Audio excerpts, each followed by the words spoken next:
a good sign. How are you doing, Nico? I'm doing great, Ariel. Thank you for asking. What about you? I'm doing well. It's Friday. No, that didn't sound enough excited enough. It is Friday. I love my job. I love my job, but I also love weekends because it's important to balance life. And Of Fridays are this course. amazing moment of like you're still doing a job you like, or you're about to go into 2 days of disconnection and doing something different. What about you? Yeah, that's why there's a restaurant, right? Fridays. Yeah, TGIF. TGIF. Yep. Thanks God it's Friday. Yeah, What plans it's do you have for the weekends? um I just want to start going back to the gym. Oh, good. So You look tomorrow I'm you gonna you look strong, by the way. Oh, thank you. Thank you. That's an illusion. It's because you don't see the lower half. It's a Zoom filter. Yeah. No, it's not. It's just it's a nice angle. So it's right Angle, before the angles are everything. Ah, that's what I say, man. You know. It's powerful, especially for yeah. Yeah. So we have 67 people already who joined, and I'm going Amazing. to ask our typical question in my course. Go Where ahead. are you from? So people start putting in the chat which country are you joining from. Nico, where are you from? I'm from Manila, Philippines. Manila in the Philippines. Yeah. Cool. Busy city. Yeah, capital. And such a beautiful country. I've only been once, and Amazing. I was in the middle of a typhoon while I was there. But I got to do quite a bit, and it was so Oh, that's wonderful. I can't unfortunate. wait to go back. Beautiful country indeed. We have amazing wildlife, Yeah. especially marine biodiversity, beaches, like white sand, I mean, just how many islands are in the Philippines? It's like seven 17, 7,107. 7,000. Okay, there was 17. I think 17,000 is It's Indonesia. Indonesia, maybe. Yeah, Yeah, yeah, but yeah. 7,000 islands. That is insane. That's a lot. World's second largest archipelago. Yeah, beautiful country. But I see we have people from Kazakhstan, India, Poland, Pakistan, Kenya, Ecuador, Portugal, Rwanda, Nigeria, Algeria, Burundi, Venezuela, Oh, there's another Bangladesh, Filipino here. Ghana. Oh, Amazing. there we go. Yeah, Mavericks. Hi, Nice to Mavericks. meet you, bro. Bolivia, Ethiopia, Colombia, Cyprus. There you go. Oh, yeah, no. Mavericks again. Another person from the Philippines? No, same one. Yeah, yeah. Afghanistan. Quite a few people from Kenya today. That's pretty cool. Tanzania, South Africa, Namibia, Argentina. Hello, country. I'm from Argentina, by the way. Also, Juan from Argentina, Morocco, Jordan. Oh my gosh, we have almost a whole world represented here. So Very good to cool. have this. Yeah. I think we're gonna go ahead and start. But before that, please use the chat to share anything you want. Say, Nico, you're awesome. Hi, I'm from this place. You're awesome. I love life. I'm tired of life. So good. It's Friday. Whatever you want. But if you have a question for Nico, Nico's the start today, or it can be also a question about Microverse, but mostly let's make questions about Nico's life and job. Post the questions not in the chat but in the Q&A section. Otherwise it's really hard to keep track of them. Put them in the Q&A little button in the bar of Zoom, and we'll try to answer as many of them as possible. Okay. You have another fan, Ariel, aside from me. Oh yeah. Well, Temitope Ogunleye says, Ariel Camus, you're awesome. we're all awesome here. I truly believe that. Yeah, for sure. And talking about awesome people, Nico, today Yep, is your day. Thank you so much for being here. Let me my pleasure. introduce you at Yeah. a very, very, very high level, and then I'll Oh my let God. you Okay, yeah, start. sure. But Nico is one of our alum from the Philippines. He joined Microverse in 2020, and he's currently working remotely as a front-end engineer for a company based in Dubai. The company is called Aceplace, and they're like Airbnb, but for events instead for people who want to stay in a place, for people who want to organize events and they need a venue. Yeah. And before joining Microverse, Nico, you were doing something really cool that I admire a lot, which is you were co-founder of two, not just one, but two different startups. I know a little bit about what you did there, but I'll ask you more about this. And Sure. you did that before you decided to become an international software engineer. And let me then open it up by asking you, Nico, tell us a little bit more about yourself. Tell us more about what were you doing before joining Microverse. Tell us more about those two startups that you started. Like, what were you doing before Microverse? Ariel, thank you so much for the question. I'll start with that. What were you doing before Microverse question first? So, truth be told, I was, one of those. When you think of like a millennial, you think of like dumb, young, idealistic, college, straight from college, just want to do something to change the world. That was me. So literally after college, I was fortunate enough to be part of a startup competition where it was the first time I learned about startups. And the competition was basically saying, if you have a great idea, we will give you money to build your idea. And I was like, I called up my best friend at the time and I was like, dude, we got to join this. And that's basically how I got into it. That became the startup I committed myself to for almost 5 years. Oh And wow, we that's did a it long time. That's a long that's a time. true commitment. It's a very long time. A lot of people quit in the first 3 months, or Yeah. but and actually that connects to the question you asked about how did I get into Microverse. So I was not a technical founder. I was the guy who would pitch, would sell, try to do deals, and raise funding and all that. And I kept trying to find, so stubbornly, someone who was willing to quit their job or do something outside of their job to build the product that I wanted to build. And to give you context, Philippines, Manila is just, the traffic is just insanely bad. Everybody complains. You can literally fly to Singapore and it's faster than traffic in like from going from one place to another here. And that's what I wanted to fix. So what was the startup I did? It was called RideWave, and we were focused on helping people have a better time commuting to work and home. We offered pre-booked rides that you could book through Messenger, and you could even pay using Messenger, like connected to your credit card and everything, and pay for like 1 month worth of rides. So kind of like a school bus for professionals. And Super cool. we were making money. Ariel, I was lucky enough after trying so many times. I tried to work with more than 20 people, and some people were bold enough, crazy enough to join me, and we were able to build something that actually created value.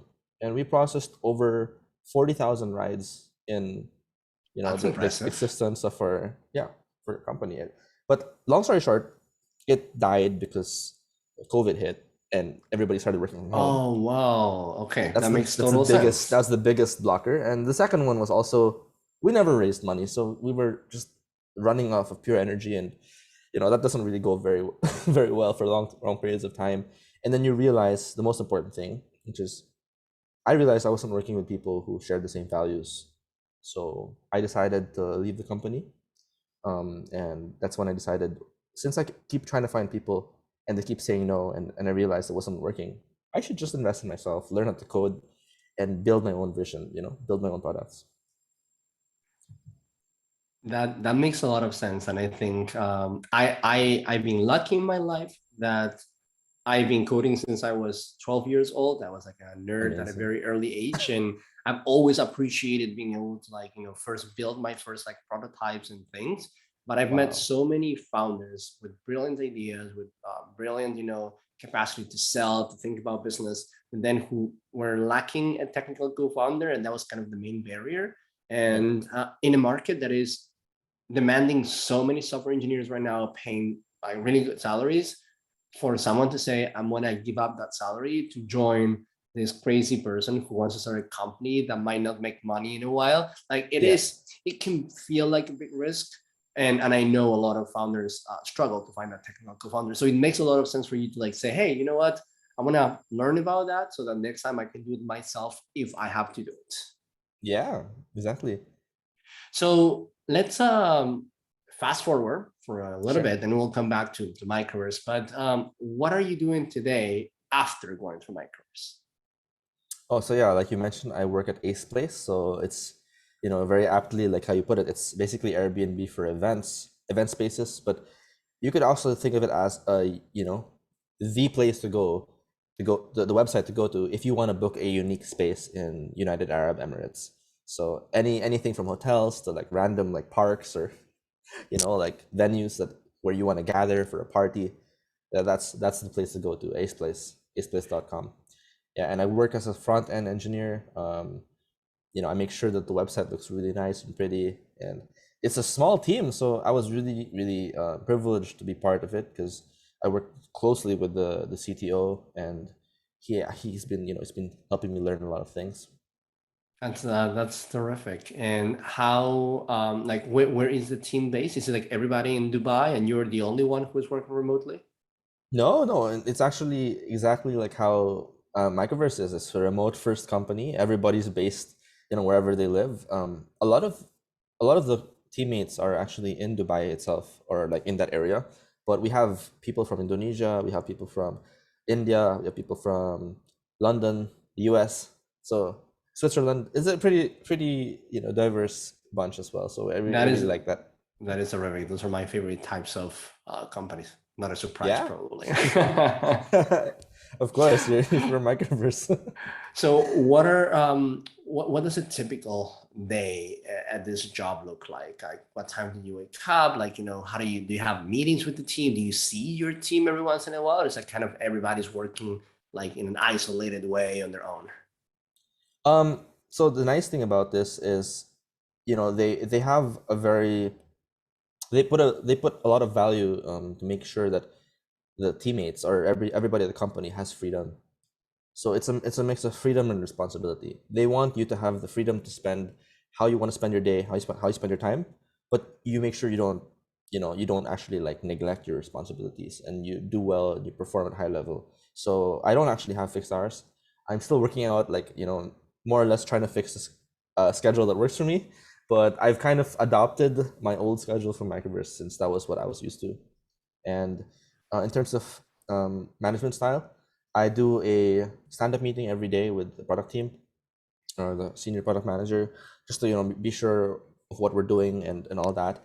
And then I do like a weekly touch base with my direct manager, which is my boss, my CTO, the CTO of the company, and it's pretty Perfect. flexible. Yeah. So But it's good to have that balance of a lot of flexibility, but also some opportunity to see your team members and connect, even if you don't depend on each other, right? But to at least see that you're not alone, that you're part of a team, because when you're all 100%. remote, that feeling sometimes can be, can be missed a Yeah. little bit. We have a monthly get together where everybody just hops on a call and we talk about updates for the company, but also like sometimes just do small talk about. Small talk is important too. Yeah, yeah. And did you have any coding experience before joining Microsoft? You mentioned that you were a founder, but not a technical founder, and you were missing that. You said, "Hey, let's learn how to code so that I don't depend on the co-founder who is a technical person." Did you learn on your own before joining Microverse, or you immediately said, "I have to join something like Microverse"? That's a good question. I don't know if low code or no code tools count as coding, but I had experience in terms of like trying to, you know, work together some kind of prototype to show that there's something going that we could pitch to investors and all that, and at startup events. So I'm familiar with the tools that helped, like Chat Fuel for like messenger bots and Integromat or like Zapier for like automation and stuff like that. So I wouldn't call it really like hard coding or like actual coding, but I think that the fundamental idea behind it is similar. So other than actually like using these tools directly, no, I had the best or the farthest I went was installing Python in my laptop, and then I I All gave right. up. I think By I the way, managed to succeed, but yeah, wasn't able to. I think code like no code tools like Integromat and Zapier are a great way for people to get into like the way of thinking like a developer, Yeah, right? Because you get to like see how you can connect different like blocks and get to automate things to be hyper efficient in ways exactly. that a human can't be. Yeah, You don't get to like learn the syntax of coding, and some things are really hard to do. There's no testing in many of these tools. Like, it's hard to like scale things. But we use them a lot at Microverse. In fact, the first year and a half of the history of Microverse, we didn't write code. We had everything done in no code tools. And still, we're dealing with a lot of integral I scenarios that we're I'm migrating to as familiar. well. You shifted from Pluralsight, like the Pluralsight Pathright. Sorry, Pluralsight is like the coding Yeah, education yeah, one. yeah. We used to have that. We've used a lot of existing tools before even thinking about writing our own code, because writing code takes time. It's expensive. You have to maintain it. Yeah, a lot of But customizable aspects. Yeah. exactly. But I'm surprised that you knew nothing about coding and then went through Microverse. You landed the job you have today. Why Microverse? I mean, there are other boot camps you can learn on your own. Like why? Like some people learn on their own and then they realize, oh, it's hard to do it alone. I'm going to join a school. Why did you choose Microverse particularly? You know, this is the weirdest thing because I was in my I think the place, the co-working space with my co-founder, and we were talking about shifting our company from doing transport a no code agency, no code low code agency. And at the time, my home website was Product Hunt, and for some reason, that was the same day that Microverse was launched on Product Hunt, and I saw the link, I Wow. clicked on it, and I think I'm the only person who came from Product Hunt who actually ended up joining in Microverse because I it's wouldn't be like the surprised if weirdest, that's true. Yeah. super weird, advertising tool. But long story short, I saw the story. I saw your story, Ariel, and I clicked on a video about you. You had an interview and you're talking about Microverse and everything, and I kept trying to find alternatives because I wasn't so sure. I wanted to make sure like is this legit and all that. And it turns out Microverse was in Y Combinator, which was like my dream. Like I wanted to go to Y Combinator for my company. We will make that happen someday, Nico. I I promise will. you. We'll make Yeah. it happen. And to continue with that, when I saw what Microverse was doing, it was basically Lambda school for the international world, third developing countries. No one uses third world anymore. Developing countries. And I was so happy because you guys were the only ones offering an income sharing agreement. And everything just made sense. Like we're gonna take you from zero to programmer, you know, and the commitment device to it was really noble, like not having money or resources to study coding is a real blocker for a lot of people. And when I thought about it, I was like, yeah, if I didn't have my startup, I would have joined right then and there. But I didn't. I still had my startup, and that was the first time I heard of Microverse, and it just stuck in my mind. And the moment that I said I let go of my company, I was like, yeah, this is it. I'm gonna join Microverse. Global What standards, that's the answer. Because the other bootcamp that was about to start, I didn't know what they were doing really, and I just wanted to make sure I could align myself with what you were trying to, pitch, which is the world has a lot of opportunities, but I mean, a lot of talent, but the opportunities are just not as accessible for everyone. yeah. Something like that, and that really resonated with me. And when I saw the world of software engineering and how big the pay gap is, it blew my mind. Like $500 here is a good rate for many people. They probably won't complain. But the moment I saw how Microverse is just trying to push you to, go above 1K US, that's when you start paying back. Yeah, I started being even more ambitious, and that's exactly why I'm so happy to have been a part of Microverse.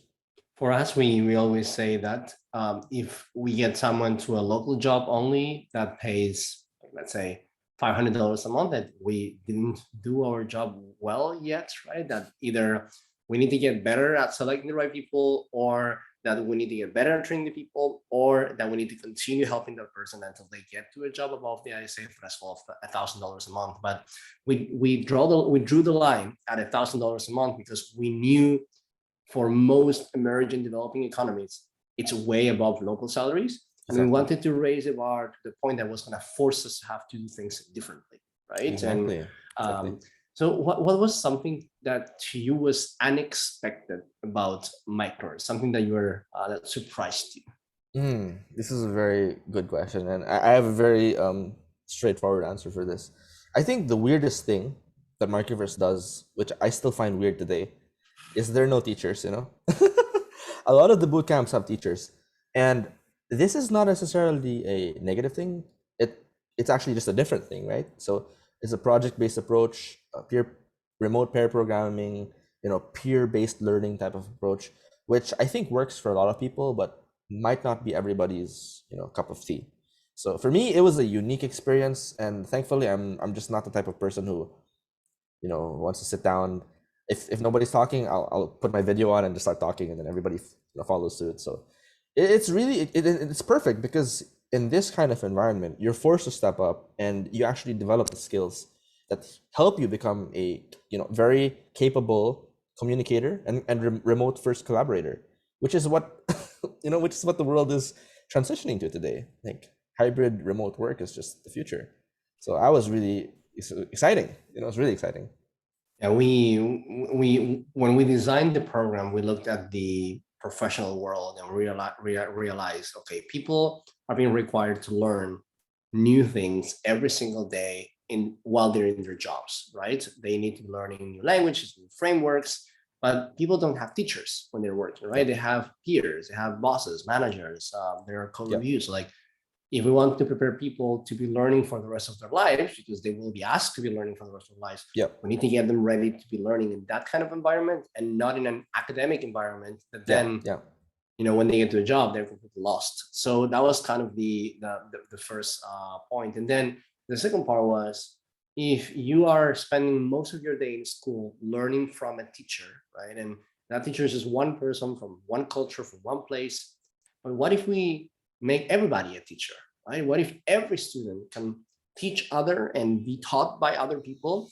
And that way, instead of spending a lot of time just working with one person, you're spending time with a lot of different people from a lot of different cultures and accents. Exactly. And that gives you skills that then prepare you for that type of international job that you were talking about. So exactly, in your experience, now that you're working internationally, what was the most important thing that you learned from Microverse that is helping you today in your career?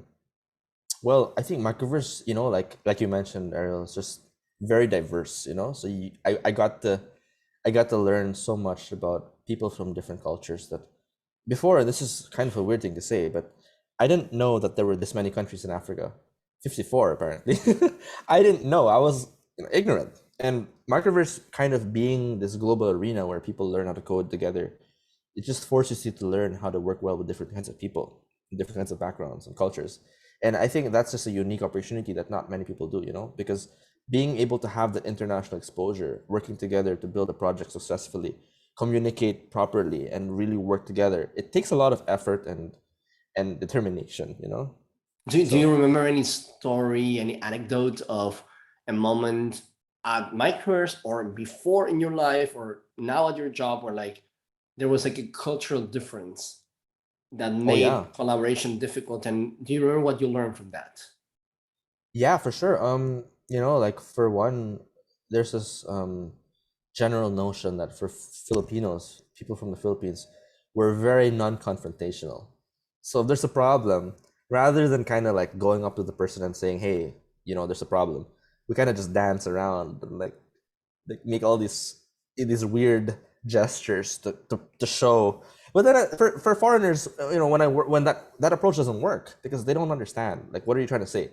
And that was a fun learning for me. Was you can't just use what you're familiar with. You have to learn new things and actually learn how to adapt. How to communicate with people from different cultures. And and I'm actually fortunate because I'm not a non-confrontational person. I'm a confrontational person. So I was able to see that happening like in Microverse itself. Yeah, like people just being rude, but they don't actually mean to be rude because they're just how they are, or like the jokes that they make maybe are a bit crude. For some people, they find it funny. Some people don't. It's like knowing how to balance and not stepping on anyone's toes is key. Like being respectful at all times. And yeah, there is a guiding principle that I think has helped me a lot, which is to always assume the best from other people, right? And someone makes a joke that is rude, right? I assume that their intention wasn't a bad one. So then I put my anger or whatever I'm feeling away and say, okay, but probably that person didn't mean it. So now I'm going to ask them, hey, that felt a little bit rude, but I'm probably sure you didn't mean it that way. So could you tell me a little more because I didn't understand the joke or it felt rude because of this reason, right? And it always sparks really good conversations where you realize that for the vast part, like human beings are decent beings or have good intentions, right? We're not bad, but cultural differences can make it so that we often misunderstand each other and then we assume the worst and then we jump into fighting mode and not into understanding mode. So exactly, and that can be really hard, right? Especially if you're in a remote first environment.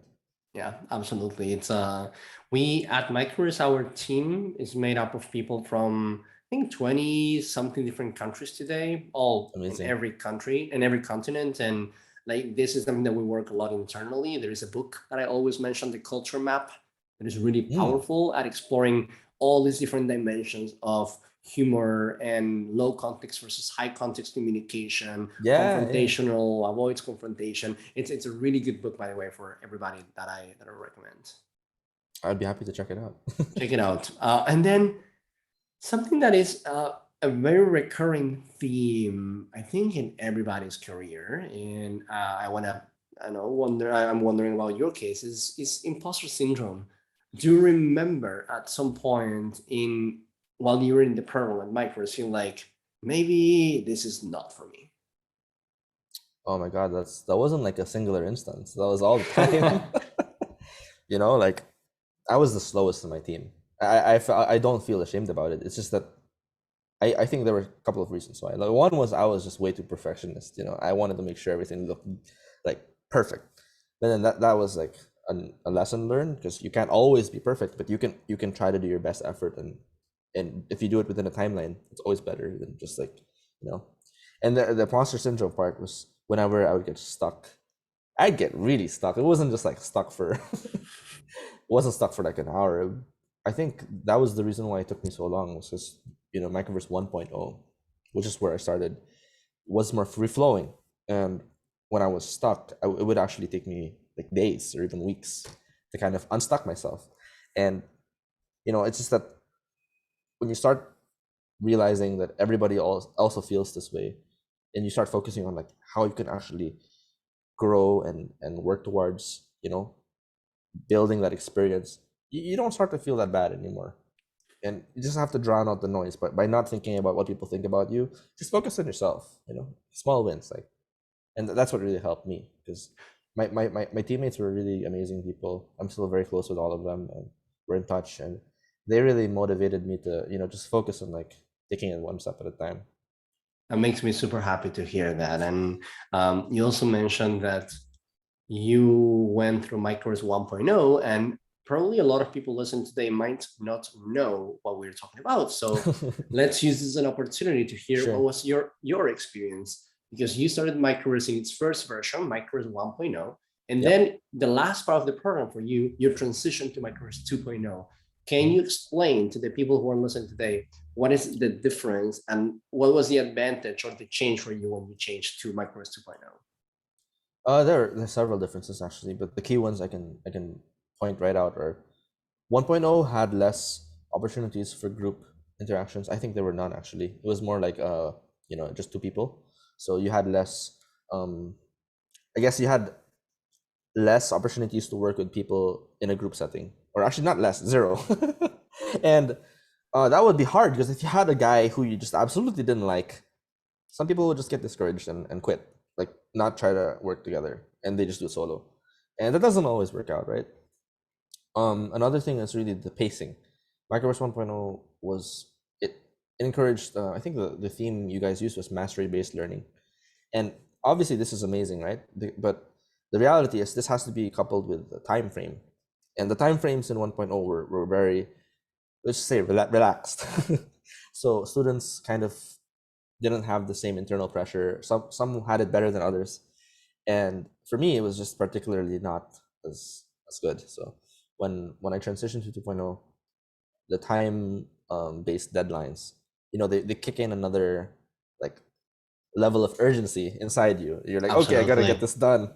And it's just how it is in real life. When you get to the workplace, they're not gonna say, yo, take your time. When you're done, like we'll be waiting. Then we could all like work together. No, it's like you have to move with the realistic assumption that there's gonna be a timeline, and you have to follow it, because if you don't, what's the point? Like your code might not be useful because the next day it's completely different, or the next week is some kind of deliverable happened and you didn't actually do anything. Was it hard to adjust from the open, no deadline approach of 1.0 to the deadline driven approach of 2.0? I'm not gonna lie, it was a bit of a struggle for me. I ended up repeating a couple of times. No shame in that. It's just adjustment, you know. And yeah, it like I mentioned, you kind of force yourself to, you know, be more serious about how you spend your time. Sometimes we give ourselves this illusion where we're doing work, but it's actually just the motion of doing work, you know. Like you feel like Absolutely. you're actually doing something, but is it concrete? Did you actually did you do something that has clear output? So when it comes to project building, there's like the planning phase and the doing phase. Sometimes you're kind of stuck in the planning phase too long and you don't actually do things. And for me, that was kind of what I realized. So what I had to sacrifice was, or not sacrifice, but compromise was, I want good quality. I want excellent quality at all times, but you can't compromise the deadline. So my best solution was just, I'll do the best I can within the timeline.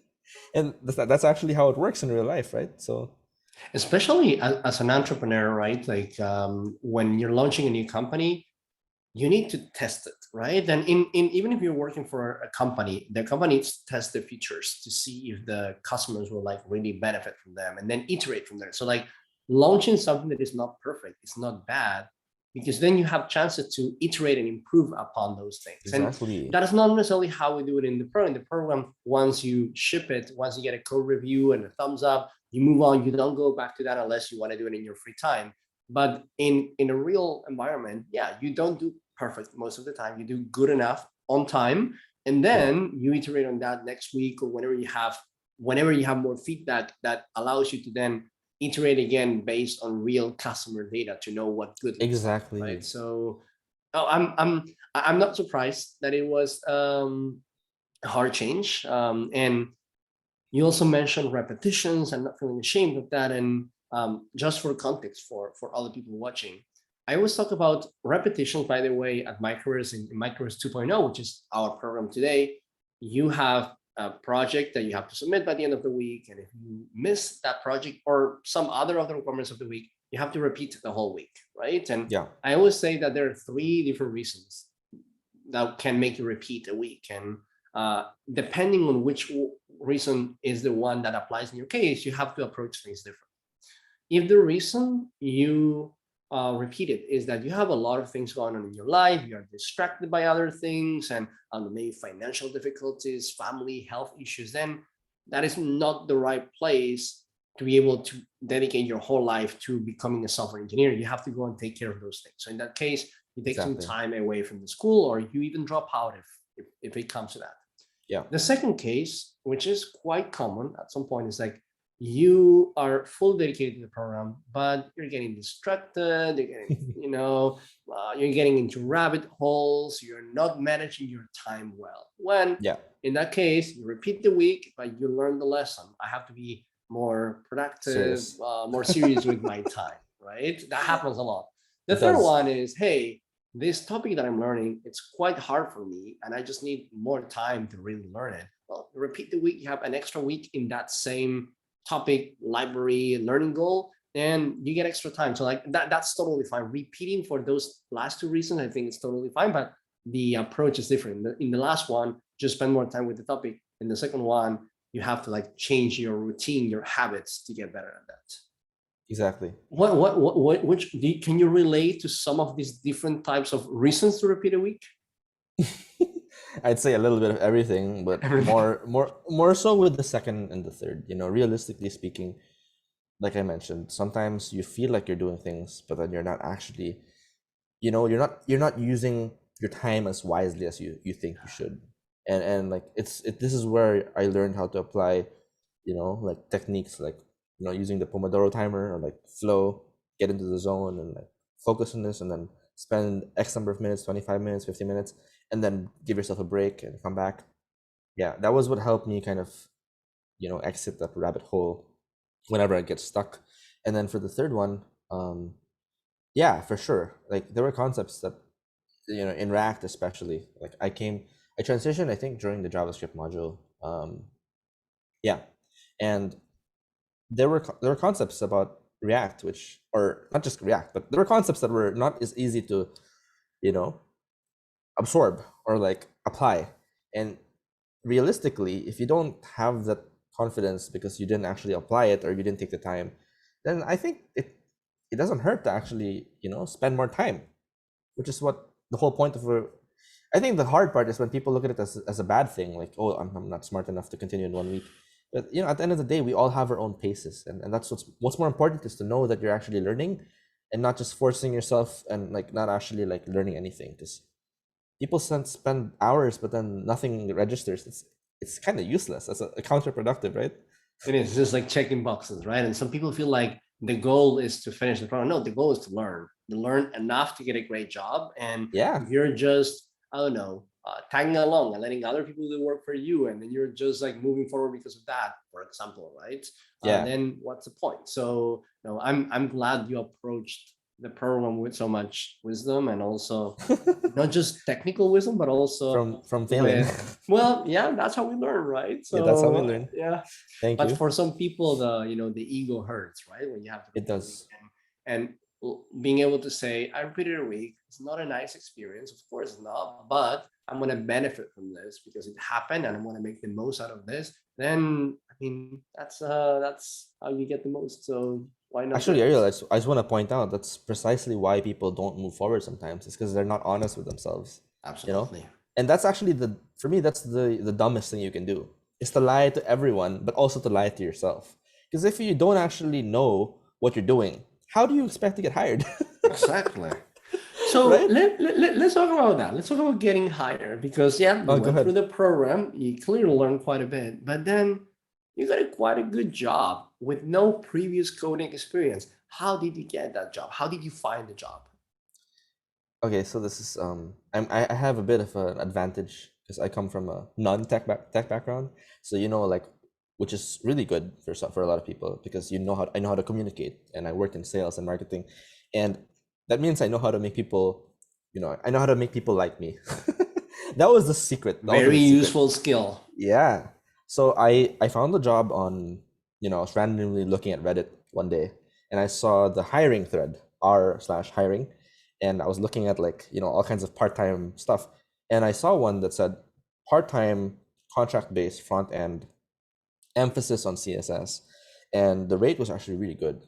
And there were no real hard requirements. The guy just said something like, you don't need any formal education or whatever formal qualifications. Just send me 5 fully responsive websites that you can take 100% of the credit for. And that made me so happy because I spent an enormous amount of time in HTML and CSS making sure my projects look great. So it wasn't hard for me to send him like, and ironically, that's actually what made him really decide to continue the conversation. He saw I think it was a Newsweek clone, which is like Yep, some I people remember just take that it for granted. project. Some people take it for granted, but mine looked amazing. It looked like the actual thing, and he was like, "This isn't bad." And then when we talked on the phone on a call, I just was super calm, super positive, and he just like talking to me. And when that call ended, I was very transparent about everything. I said, "Hey, thanks for the call. I hope we can work together. I'm really excited for the opportunity. Just let me know what I need to do." And he tells me like, several minutes or hours after, "Here's the take-home assignment. I want you to implement this design." And I'm not gonna lie, I forgot how to use SAS at the time entirely. So I spent like the next 14 hours straight relearning everything that I needed to learn and to communicate the entire process. Like every step of the way, I was telling him what I was doing. I was transparent, always communicating. And when I made mistakes, he was very gracious. He told me, "Hey, your code isn't running." I'm like, "Oh my God, like I'm sorry about that. Let me fix that." And that's how I landed the job because after I gave him the code, he assessed it, and he told me, "Nico, frankly, there are a couple of other guys who were more qualified than you, like they were really good at CSS, but I just love your attitude, your positivity, and yeah, I really want you to the team. So here's your meet our CEO." And he literally pulls in the CEO in the call, and it becomes an impromptu interview, and we talk for like 40 minutes, and the whole time I'm just being confident, practicing the things that I practiced with my career coaches, and like applying the things I learned from Microverse and the learnings from my previous experiences.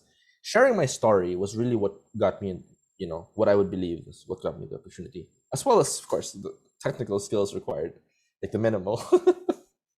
Yeah, I and think that showing your full self, right? You're not just someone who can code, but you have an entrepreneurial spirit. You can communicate well.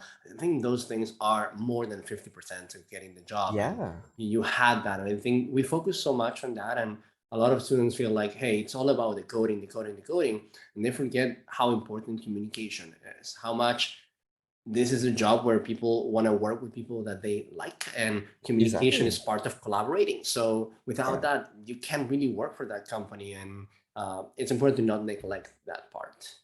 Of course. I mean, that's actually what got me the opportunity, because he was Yeah, so transparent. He told me there were more qualified candidates who had more experience, but we really like you and we want to give you a chance.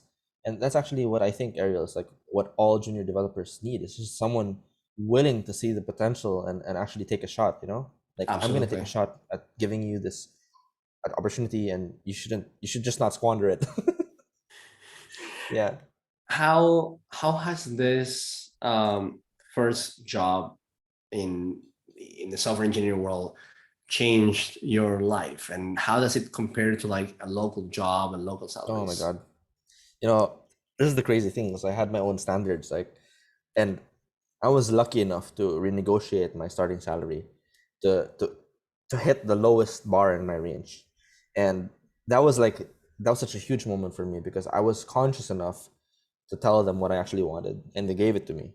Some people don't have that the aware consciousness that, that if they just ask, someone might actually consider. And this is probably 7x or 8x the local like starting rate of a person in my country, which is really huge, because like, I can actually help my mom and my entire family and still have enough for me. So I think that's a kind of a nice way to put it, but let's And just that say that makes me very it's happy, by the way, to hear very, that. yeah, thank you.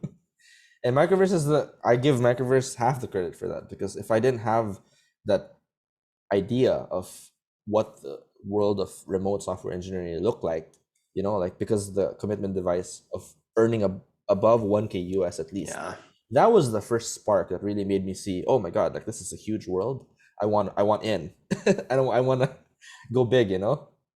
absolutely, absolutely. So thanks for sharing your experience and then answering all the questions that I've been like shooting at you. Yeah, yeah. But we also have a lot of questions in the Q&A, and I want to make sure that we have time for some of them. So Sure. I'm going to be asking you, Nico, for from your experience, how long do you Yeah. think it takes for someone to become a good developer to be able to find a remote job like yours?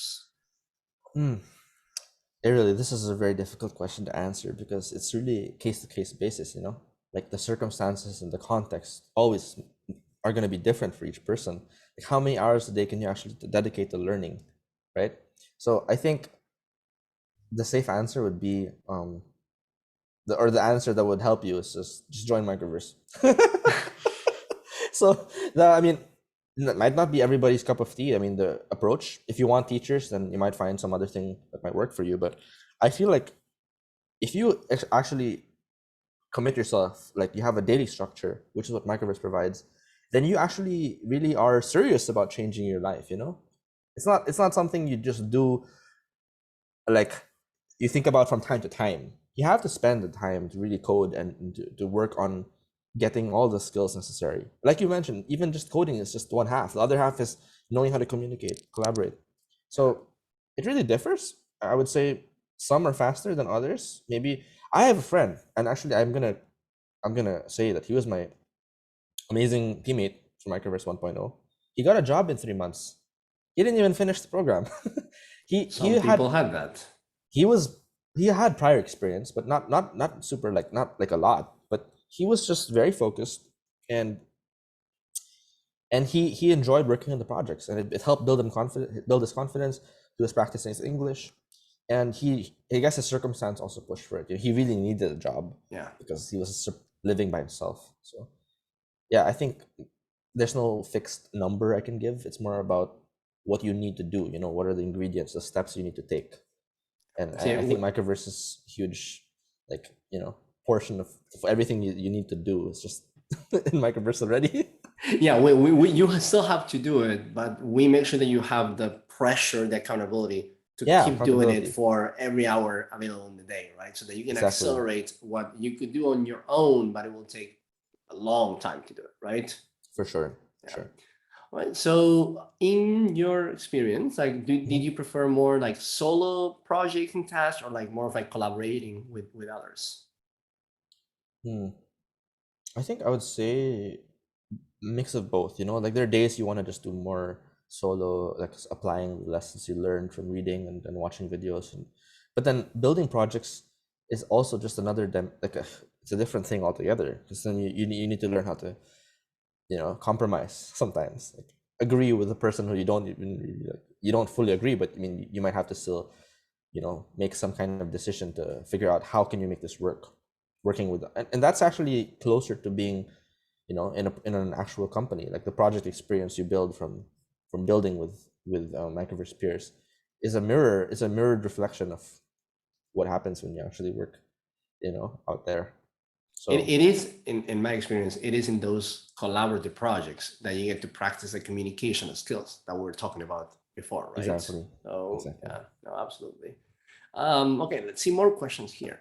Okay, Sure. I always like this kind of question. Ah, If you were to go back to Microverse, what would you do differently to get an even better chance of getting an amazing job? this is a I find it a bit of a strange question. If I were to go back to Microverse, What would what you would do I do? differently? Oh, okay. I guess it's more about what would I have done differently to maximize Microverse even more. Yep. Hmm.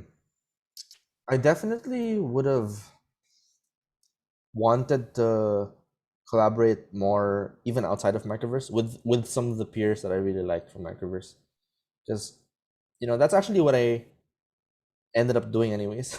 So I have really close friends who I actually still meet from Microverse, and we that's actually what helped me to prepare for my job. We would talk about, we would work on projects together and even do coding challenges together and interview practice together. Um, Microverse, just yeah, I mean, going through Microverse again, maybe I would have pushed myself harder to make the projects a little more professional, even more so, you know, like because you know that's sometimes like that extra push, you kind of end up not doing it because you get tired or lazy or all these other excuses. But when you do Microverse and you actually do it with the intent to get a job, the projects you build are going to be there for you that you showcase on the portfolio. So it's actually stupid to do Microverse and then half-heartedly do the project, because then when you look at it, you're like, oh my god, this is terrible, I'm not going to show this to anyone. But if you actually have the intent to do it well, then you can easily just put it on your portfolio and then incrementally improve it even further. Yeah, So I something that I always recommend is putting attention to the way the project looks and the way you present it. For example, in your portfolio, right? Some people will say, "Hey, here is the link to my, the GitHub repository," and there's like a really bad screenshot of the project. It doesn't look great. Some employers will like just judge you based on the appearance. They won't even look at the exactly, code, right? But if you exactly, put a little yeah, bit of care and love into like, hey, let's present it well. Let's make sure that once you click, the demo looks good. The CSS, the mhm. padding, the margins, the font size, everything are following the guidelines. Then employers are like, oh, this looks quite good. Okay, let's look at the code. But if you don't get to them to look at the code, then you're losing a lot of opportunities right there. So like that is something that I would recommend. It's just like paying attention to the way things look, because it's unfortunately we get judged by the cover of the book very often. Yeah, that's, I mean, that's part of life, right? It I is. mean, It we're is. all very perceptive to beauty. So when we see things that are attractive to us, we get instantly like drawn. So when you have a portfolio that looks amazing and you're communicating your story and everything, I would say that's actually what helped me until now. I still get people trying to offer me, you know, like come work at our company. You know, you seem like you can do a good job and whatnot. And I'm not it's an surprised. amazing, yeah, it's an amazing feeling when you, And there are quite a few questions about a topic that I think, Niko, you won't be able to answer because we have changed this quite a bit. But some people are sure. asking, hey, to join Microverse, I know some HTML and CSS, but I know Hmm. nothing about JavaScript, and I need to pass the coding challenges. Can I, Hmm. and the something new that we launched. Well, we used to have what we call like practice sessions. So on the Hmm. weekends, you could like join other Microverse students and other applicants and help each other get ready to pass the coding challenges. We used to have a pre-course kind of work Coursework. for you to complete, Yeah. right? But Yeah, now we have what we call the Level Up program, which is a really cool experience. It happens in a new tool called Gather. It's like a video game, and you get to like walk with your little avatar and see a lot of other applicants who are also getting ready for the coding challenges, and you can work with them. It's all guided, and you meet other students and you meet other applicants, and you work collaboratively through a series of steps to get you ready to join the program. Highly recommend this. Everybody is welcome. You don't need to like pass any test to join that. It's completely free, and it's available like the whole time. So you can definitely find that in our admissions process. If you fail the coding challenges, if you say that you don't have previous experience, you will be recommended to join the Level Up or practice sessions. Maybe are called in some places. Please get that help to join Microverse. Otherwise, you'll get stuck and miss the help that we can provide. And let me mark this too as answer so that we can keep going with more questions. Sure.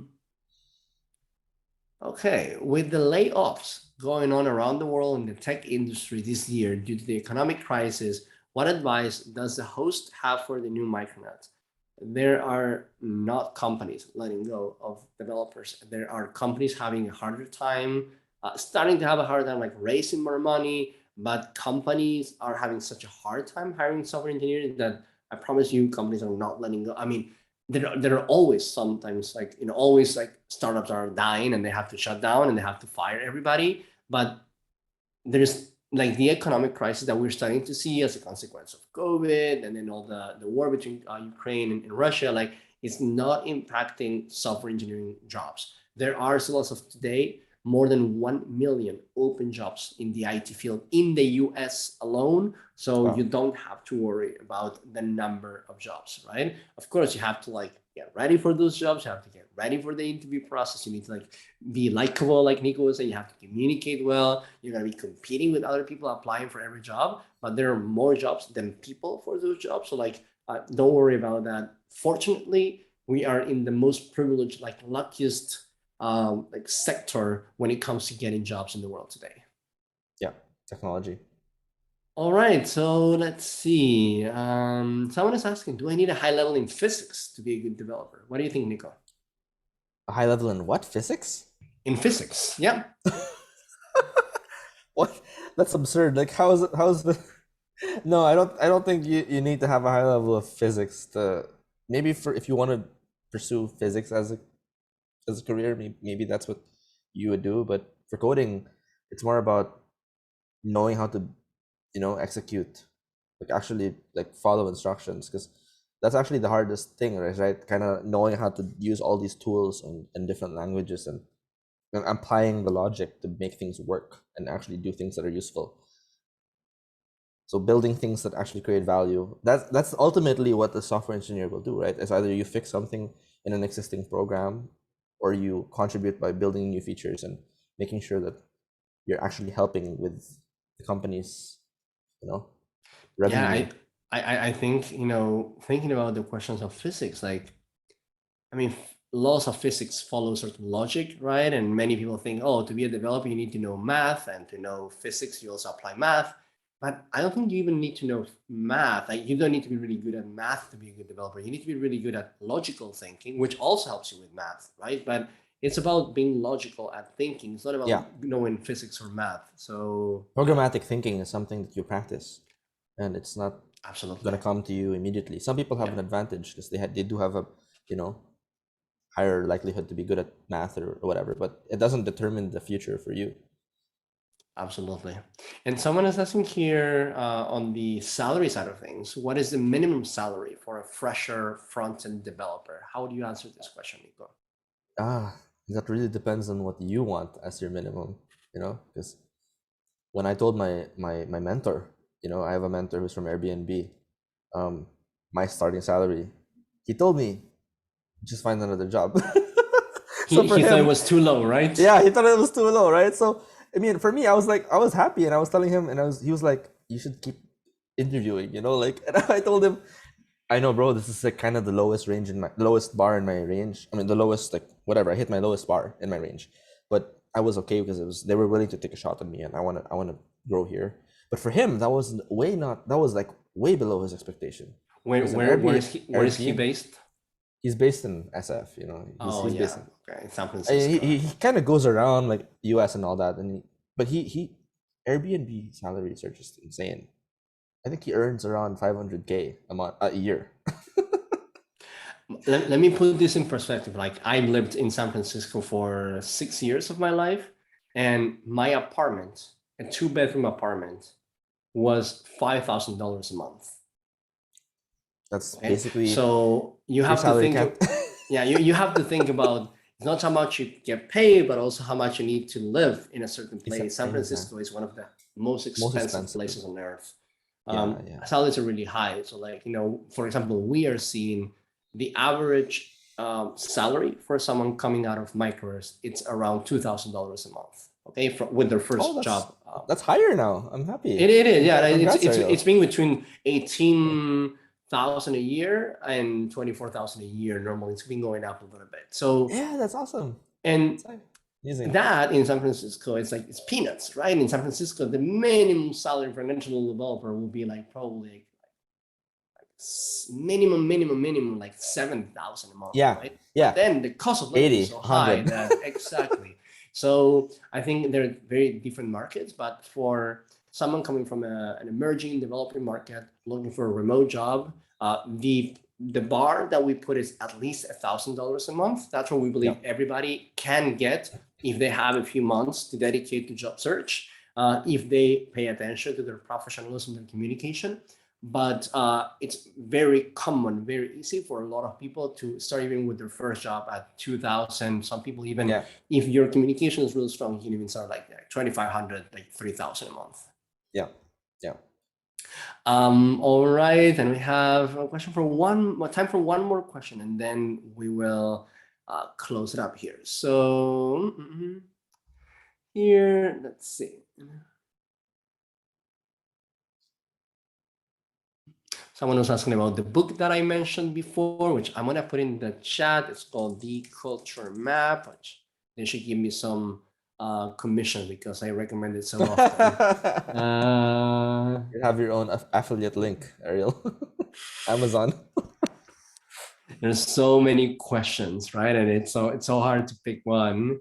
And some of them we have discussed them already about how you got your job. Oh, and an interesting question here. I don't know if you'll have some recommendations, but how do you make people like you, though? What materials do you recommend? How do you do that?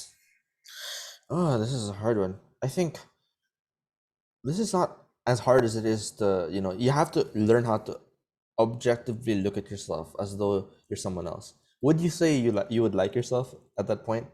That's a hard thing to know, but generally just be a good person. That's like the first thing, right? And if you're a good and sincere person who actually can communicate your story, then that's an edge already that you have over other people. And being enthusiastic about things and being positive, even just smiling at other people can make an impact. So like literally like learning how to embrace the process and enjoy it will help you from like in the learning journey. Because sometimes we get so caught up complaining about how we're so far away, but then you start forgetting that you have to enjoy the process. That's literally like what life is about, right? Like everything's about learning and it never stops. And it's in the little details. As I said, it's smiling, it's looking people at the eyes, it's like paying attention to understanding the needs of the other person, paying attention to the language of the other person, to the body language, right? So it's something that takes some practice. There are books I think, by the way, the culture map can help you be more likable. I think, by the way, there's a really famous book called How to Make Friends and Influence People. Yeah, exactly. So it's a very famous old school book. Let me put the title here.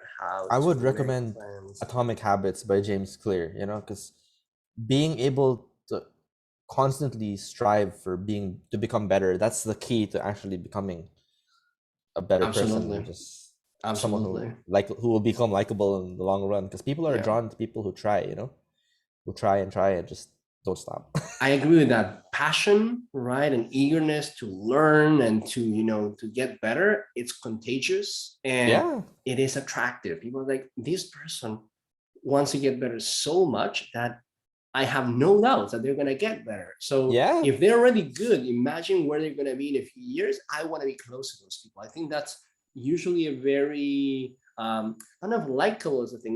I think it's very attractive, you know, as human beings. We want to be around people who are kind of like spreading this sense of they are going to get good, they're going to improve, they are going to do great things with their life. That is very contagious.